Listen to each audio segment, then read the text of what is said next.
আপনার অন্তরে যা আছে, আপনারা যে বাধ্য করে তার কথা বলে দেন না। আপনারা কি করবে বলেন? আপনারা খুন করবে। আপনি প্রায় 80 বছর বাঁচছেন, আর কয় বছরই বাঁচবেন?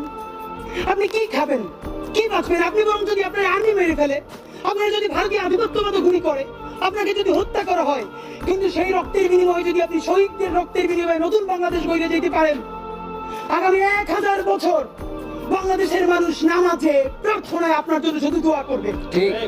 বুড়ো মানুষটা থেকে শুরু করে শিশু আপনার বক্তৃতা শুনে মাননীয় উপদেষ্টা কতক্ষণ জানেন? যতক্ষণ আপনি জুলাইয়ের জবানে কথা বলেন। বাংলাদেশে গত 50 বছরে কোন রাষ্ট্রপ্রধানের 30 মিনিট 40 মিনিটের বক্তৃতা, রিক্সা চালক, ভ্যান চালক, সবজি বিক্রেতা, বিশ্ববিদ্যালয়ের প্রফেসর, ছাত্র জনতা আধা ঘন্টা বসে তার বক্তৃতা শুনে নদীর নাই, যেটা আপনারটা হয়েছে। এটা কিন্তু আপনার চেহারা দেখে না। আপনি রাজনৈতিক দল করছিলেন, ফেরও করছেন, কিন্তু এইবার যে আপনার এই বাংলাদেশের পক্ষে হৃদয়